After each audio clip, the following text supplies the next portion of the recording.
Hey folks, Nick here. Hey, hang in there for this podcast. We have a little bit of sound issues. We were at the undisclosed location, as Rob mentions at the beginning, and we didn't quite have the appropriate microphones or headphones and things to set the audio in this one. A little bit of a double echo there for the first 10-15 minutes, but hang in there. Patrick, you can hear him very clearly, and we do resolve it halfway through. So stick in there. Hope you enjoy it. Welcome to the Shut Up and Do It podcast, the place where you can come and hang out with us while we go through all things real estate with a focus on bringing you top quality topics and speakers, all who believe in a get it done manner. I'm your host, Nick Allenberg, creative of the Inflow System and a principal with AA Real Estate Group, along with my partner and co-host, the deal flow expert, the sales trainer, the lead gen machine, the leader of the solutions group, and the broker and esquire, Robbie Retzel. What's up? I am just chilling. Like we said, we're at an undisclosed location out of the office today. Top secret Project X stuff going on here. We can't tell you where we are. It's very, very, very important and very, very, very top secret. Except we have some. Yeah, Robbie, you look like you're in the underground there. You okay? Any ISIS agents holding you hostage there? Are you okay? No, I can say we are bodily. There's no bodily harm. We're not in any fear or we will not be injured. I assure you, we're good. All right, man, good. We are super, super happy today to have a guy I have known for at least the last 12 years or so. And no matter what kind of podcast we did, based on how Irish he is, he would look like a snowman. So I apologize to his live feed and to our editor for the edited feed.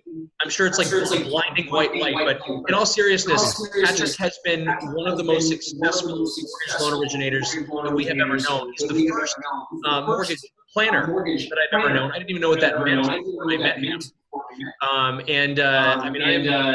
He's going to tell his own story, his own bio. I'm honored today to have him on the show. Patrick, welcome to the podcast. Well, it's great to be here, man. I really appreciate the invite. Like I said, we've known each other for a long time, and I got to turn around and give some accolades back to you, buddy. I've always admired your, as your tagline says, just shut up and do it attitude. Just push through and get it done, man. So it's real cool to be hanging out with you virtually, and we'll do it. We'll do it in person soon. Cool. As long as I don't get blind anyway. The forehead. My forehead's actually. I'm sorry. No, I get the shades drawn in the window. I don't know. It's just the light in here is bright. just your skin, man. Yeah, it's great. Don't worry about it. Nick's known you for 12 years. I've known you for 12 minutes, but your reputation precedes you. So, oh God, I got a lot to live up to, huh? Patrick, you've been doing, before we get into what you've been doing with real estate professionals on the social media side, which is pretty incredible. We actually, as you know, we had Bill Roberts on our podcast just a couple weeks back.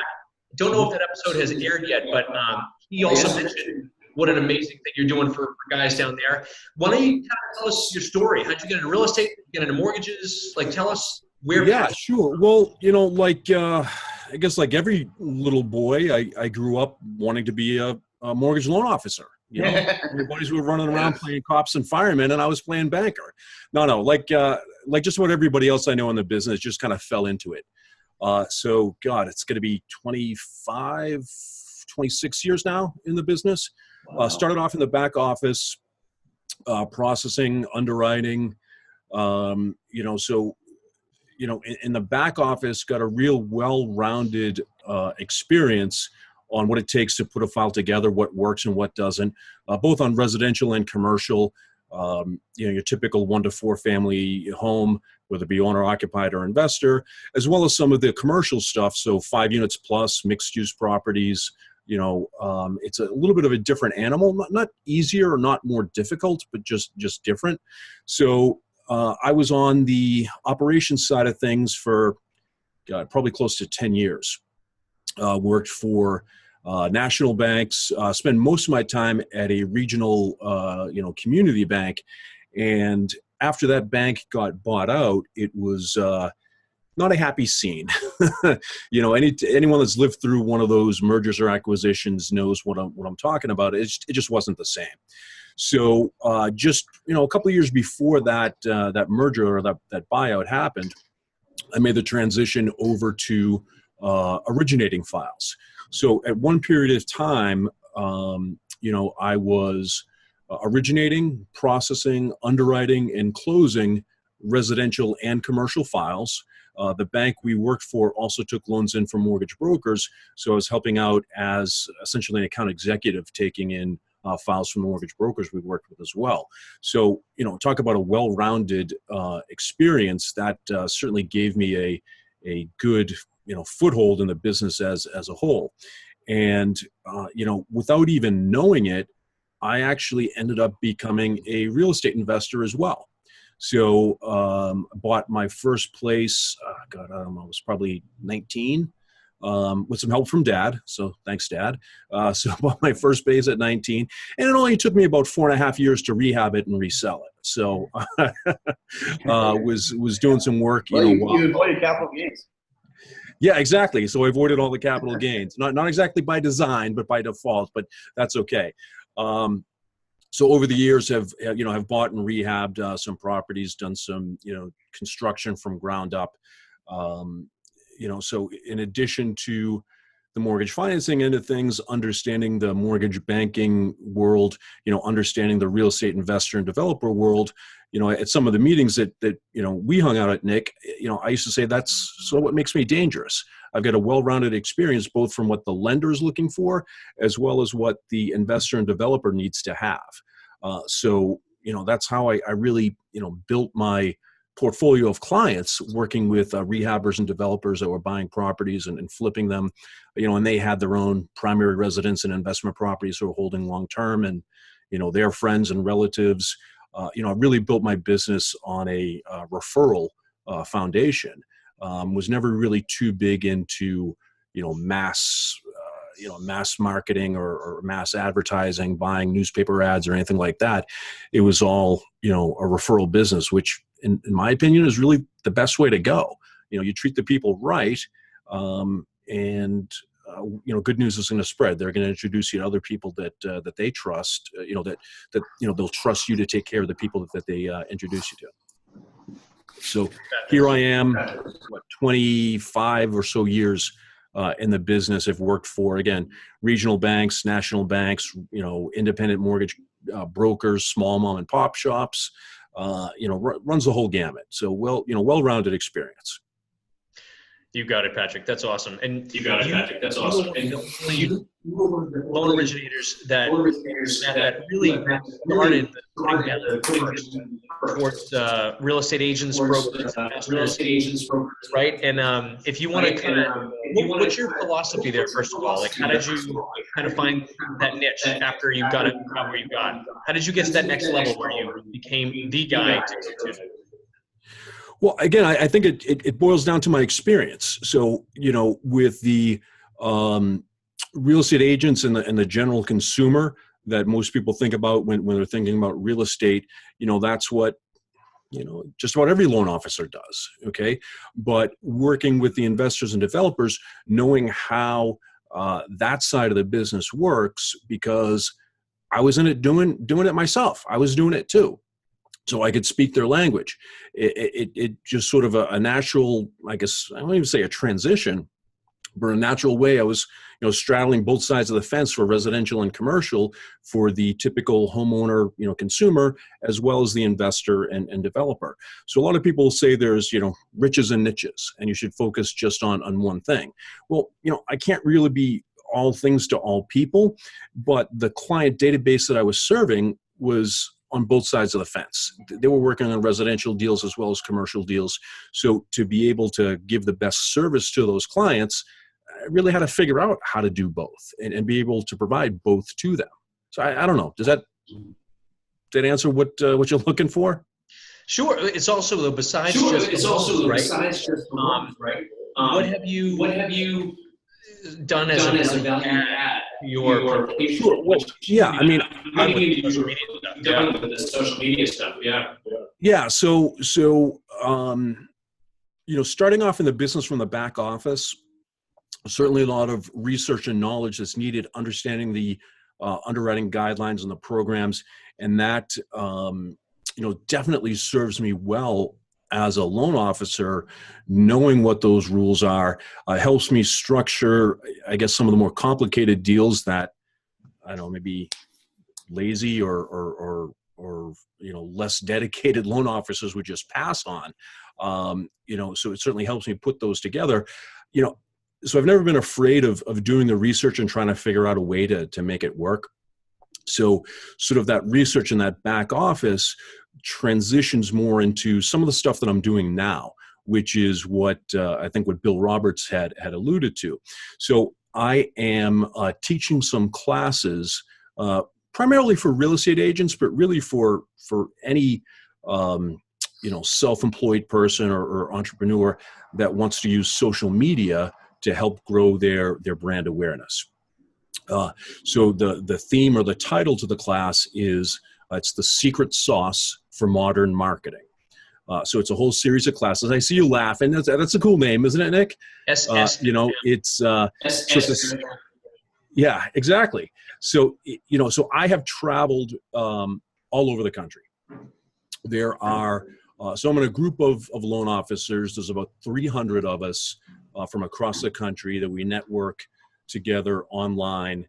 And within that 300, there are a couple of subsets that follow some different, different angles in the business. So we've got a couple of guys in there, guys and gals that are absolute complete badasses in terms of VA loans. And I've certainly gone that route. Over the past couple of years, I've learned just a ton about VA financing, and it's something that I've really become passionate about helping our veterans. There are some other loan officers in there that are heavy into using social media for lead generation. They're running, the hot word of the year or the past couple of years is running funnels. Okay, so they're running advertising to capture contact information for potential home buyers or home sellers. And, there's another subset there that teaches some of the real estate, funnels and social media classes, primarily to real estate agents. So really that's what I'm doing. So within that sort of subset, we get together a couple of times a year. I actually just got back from Las Vegas. I was in Vegas for almost a week at a conference, and then we had a mini conference outside of the conference where a bunch of us got together. And it's really, discussing best practices, how we can put together a better, smoother transaction for our clients, how we can attract the right type of clients and just serve them at a high level. So these social media in Vegas. Oh yeah, absolutely. No joke. Seriously. It was, we were, it was meetings all day, trying to catch up on emails and phone calls early in the morning and late in the evening. So, we squeezed in a little bit of time for the blackjack table, but not too much, which is probably a good thing because I really would have lost my shirt if I stayed there too much longer. So within these classes, we are teaching, again, primarily real estate agents, but it really works for any area of real estate. So, Bill Roberts was in the class. He's not a real estate agent, but, so we're teaching them how to leverage different aspects of social media to build brand awareness and to, capture clients, bring clients into their, into their database. And the best thing about it is the tools and the information and strategies we're providing don't cost a penny. They're all free. And it's really just a matter of knowing what the rules are and how to use them. So it's not all, it's not 100% Facebook centric, but let's be real here. Facebook is the 500-pound gorilla in the room. Okay. They're the market leader. So we spend a disproportionate amount of time showing people how to use Facebook, and I use Facebook as a verb. Okay. We teach them how to go about Facebooking correctly. It's really being intentional about your post, what you're posting, when you're posting, how you share it. None of the stuff is really difficult, but it it's just different. If you don't understand how to do it, it just becomes real easy to do it incorrectly. But when you do it correctly, you do it the right way, you follow the rules of the Facebook algorithms, Facebook is going to reward you with your post. They're going to end up showing your post to more people. So basically, I guess the bottom line is for most of those posts, we are systematically engineering posts to go viral. Okay, and not every single post is going to go viral, but you post the right way, you're going to raise some brand awareness. So one of the real quick tips that anybody can use right now, it's something that we call the whip effect. Okay, so This you think about G-rated though, right? Exactly. Yeah, we're not. Yeah, it's G-rated. So with the whip effect, think of your Facebook page, your Facebook wall as a TV station. Okay, that's sort of the analogy. Okay, and this is the number one thing that I see real estate agents doing incorrectly. So if you're an agent and you're watching this and you're using this strategy, sorry to, I don't want to crush your soul here, but you're doing it wrong. Okay, so what I see agents doing time after time is they're just posting listing after listing after listing after listing. And that's all that their page is. And each post maybe has 2 or 3 likes. They have their spouse, their office manager, and maybe their grandma that, throws a like on there. And that's about it. They're not getting any engagement. So the analogy is, again, think of it like a TV station. What you're doing when you post listing after listing is just commercial after commercial after commercial. Okay. The only people that are going to sit and watch a TV station that has commercial after commercial, only 2 types of people. Number 1, if you're sitting down watching the Super Bowl, or number 2, if you're in jail and you just can't get up and change the channel. Okay. So what you need to do is you need to mix up that content. Okay. So the ratio that I typically suggest is anywhere from 4 or 5 to 1. Meaning anywhere from 4 to 5 non-business posts not about Patrick, not about the mortgage business, not about real estate. So 4 or 5 posts that are designed to inform, entertain, educate the audience that's watching, my Facebook friends. So that's another sort of subtle mind shift. I don't refer to it as my Facebook friends. Some of them are my friends, but it's an audience. Okay, it's a media method. So I'm posting 4 to 5 pieces of content that is not all about me. It's not mortgage or real estate related. It's stuff for the audience to engage with. And after I've done that, and there's been some engagement with those non-business related posts, boom, I'll drop something that is business related, real estate or mortgage financing. So the way the Facebook algorithm works is because that audience has interacted with the non-business posts, okay, Facebook deems that because they have interacted with my post, there is a relationship there, okay? So if, Nick, you're interacting with my post, when I'm posting something funny or wacky like I normally do, Facebook is going to say, okay, well, Patrick and Nick have a relationship here, so let's show Nick more of Patrick's posts, and vice versa. So even though you may not necessarily engage, like or comment on my business post, okay, because you've engaged with the non-business posts, you're guaranteed to see the business post.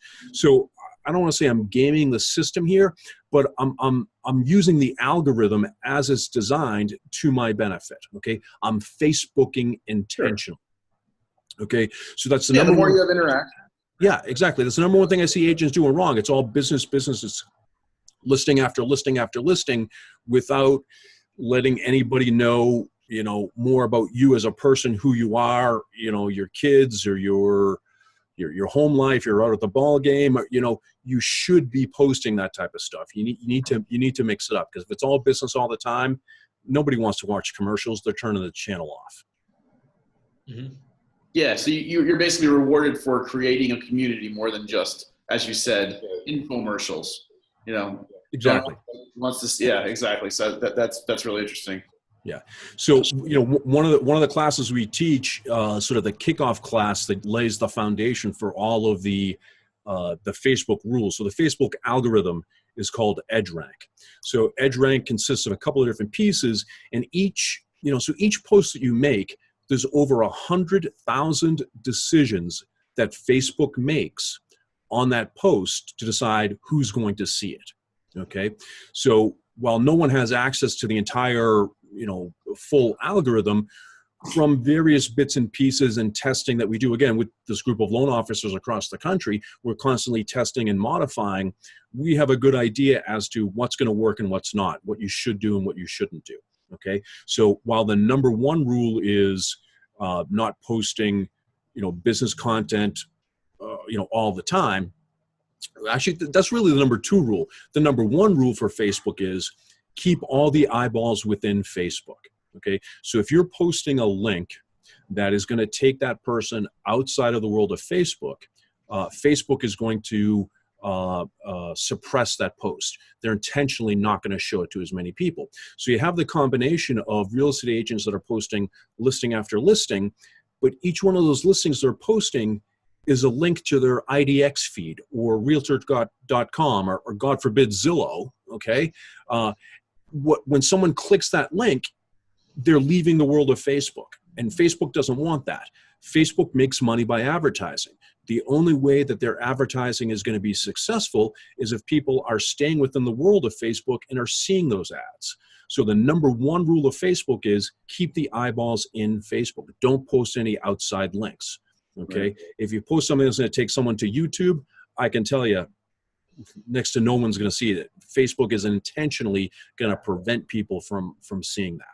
And that was interesting to me. I see that all over the place, especially YouTube. You're right about that. Yeah. Well, I mean, and part of that is, Facebook and YouTube basically have a battle going on right now. Facebook's, launched the video platform, and, what Facebook really wants now is original, authentic, organic content. Okay. And nothing is more real or original or organic than a live video. So we have this, as I mentioned to you, Nick, with some of the software that I have hooked up here. Realize this is for your podcast, but I'm actually streaming it live on Facebook as well. So we've got, just looking at, I don't know how many, we've got, I don't know, a bunch of people that are watching live. And millions of viewers across the globe. Billions. Exactly. So old wrestling relevancy. Sorry, my bad. No. It's okay. So we use the software to take something like this to broadcast live so that we get more engagement on the posts, So again, it's Patrick, yeah. What's that, Rob? I lost you for a second. No, I was gonna change gears a little bit, but you were continuing, so please continue. Yeah, no. So I mean, the classes I teach, sort of that foundational stuff, that one kickoff class can last anywhere from 2 to 5 hours. Mm-hmm. It really depends on the number of people in the room, what kind of questions they have, what their beginning knowledge base is with Facebook, how much I may have to deprogram and untrain what they thought was true. But yeah, so I mean, we're using Facebook. So as a company, the company I work for, Hancock Mortgage, it's kind of a cliche to say it, but we're really more on the cutting edge, on the leading edge of using social media, where most lenders are more afraid of regulatory issues, and if someone says the wrong thing or posts the wrong thing, they may be slapped with fines. Mm-hmm. Hancock takes a slightly different approach. They don't hire idiots.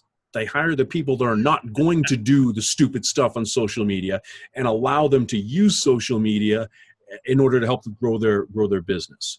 So, yeah, so I guess I'm lucky in that sense to have found this company and work here. So that's what we're doing with the social media stuff and the classes that I'm teaching. We've got anywhere from 8 to 12 classes, each one about an hour or so. Mm-hmm. We customize them depending on what the audience wants to hear. Nice. So I've also heard that being consistent and even going live almost every day is really a great way to build engagement. How important is that? Yeah, it's momentum. So you can't go live, once a week and do nothing else and hope for some engagement.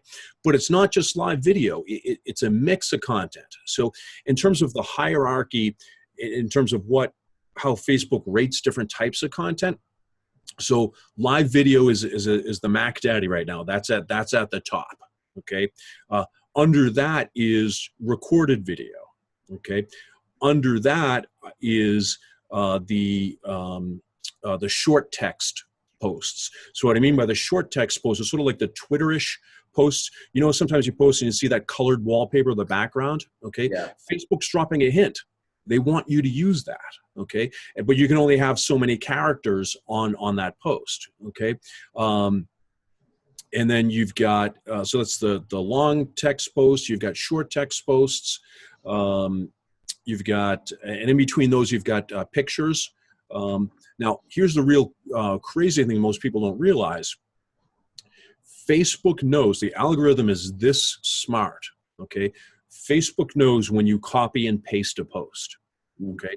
So if you have a post and rather than typing it out manually, you just copy it from someplace else online or from a Word document and paste it in there, the algorithm knows, okay?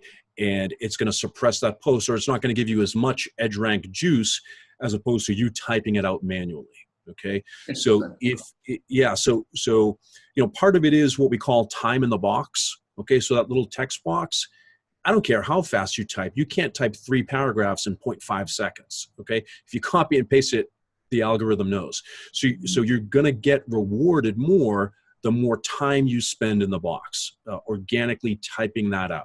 Okay. So again, it takes more time, but if your goal is for more engagement, more interaction, it's worth it. Okay. And again, that whip effect, that 5-to-1 ratio, you want to have more stuff that's going to entertain and inform and educate your audience before you drop the hammer on them and throw some sort of business post in there. That's cool.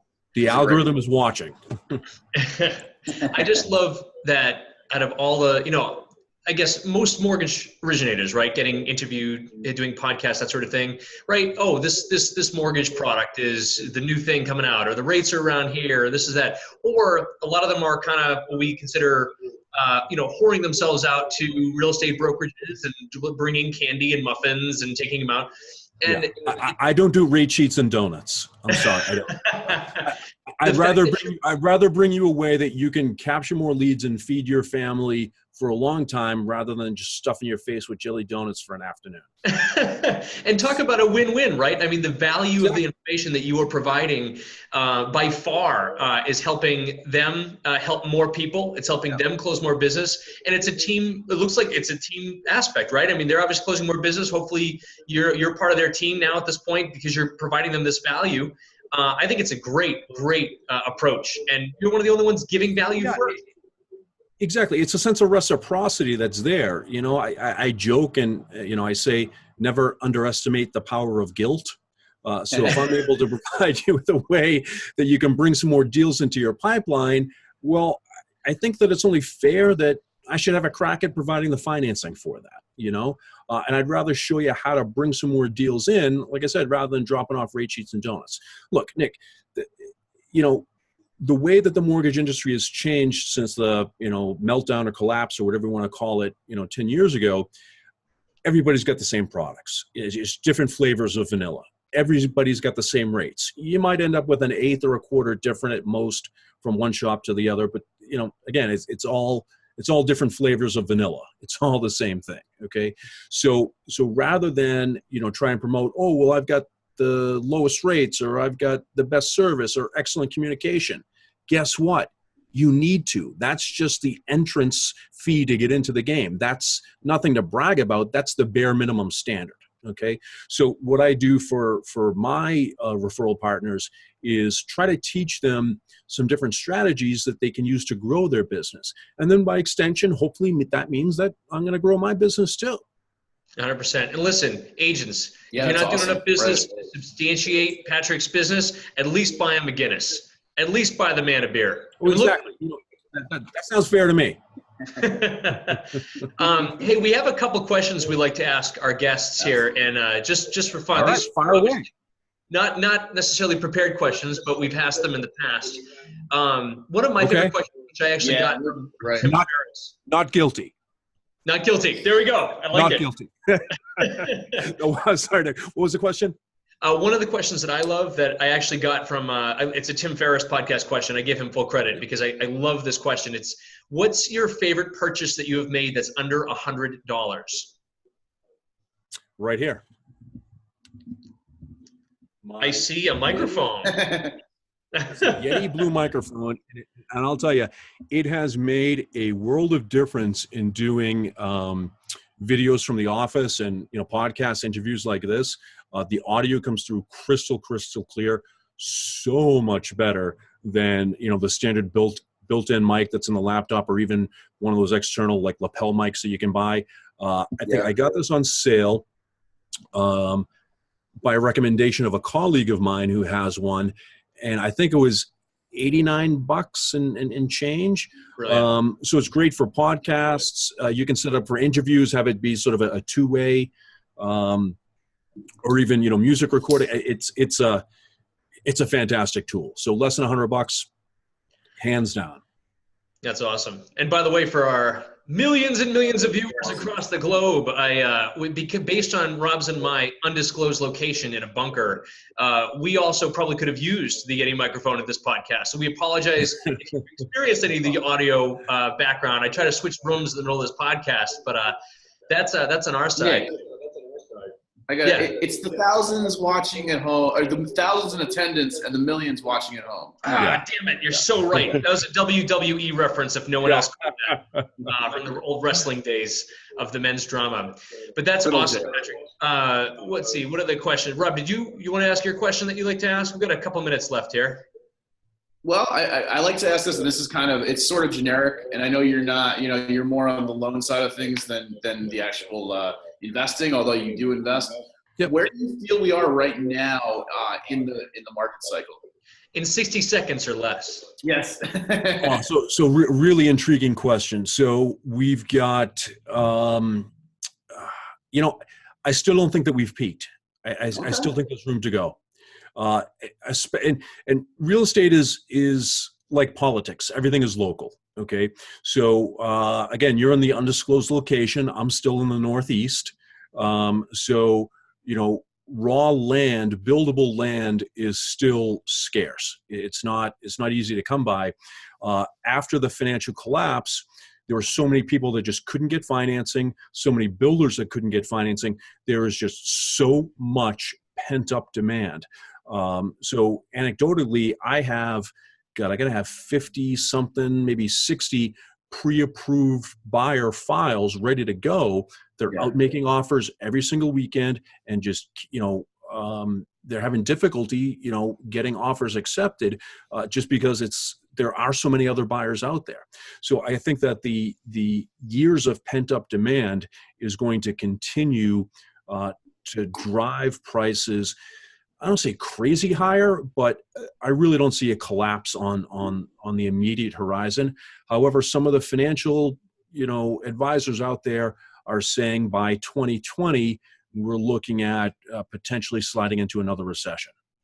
Yep. Yeah, I think it really depends a lot on the price range too. Mm-hmm. You're seeing some stuff at the higher price ranges kind of sit a little bit longer now. Yep. But yeah, that's interesting. And like you said, it's all local, so market to market. Mm-hmm.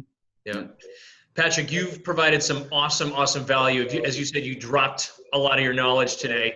You showed me before the podcast began a nice poker chip, which I'd like to highlight. So one of the coaches that I work with, so I don't come up with this stuff all by myself. Okay, so again, I've traveled all over the country. I have worked with a number of different coaches. So I have a coach who sometimes can be called a controversial figure. His name is Ryan Stewman, and Stewman is also known as the hardcore closer. So if you're still watching this podcast, you might want to look him up.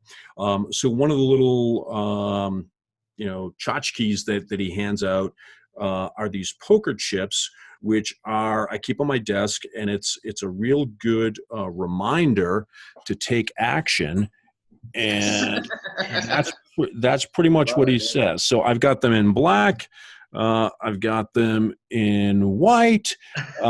So I know we wanted to keep it G-rated, but that's just something, along the lines of the shut up and do it. That's better. Just yeah. So yeah, just no excuses. Just figure out a way, get it done.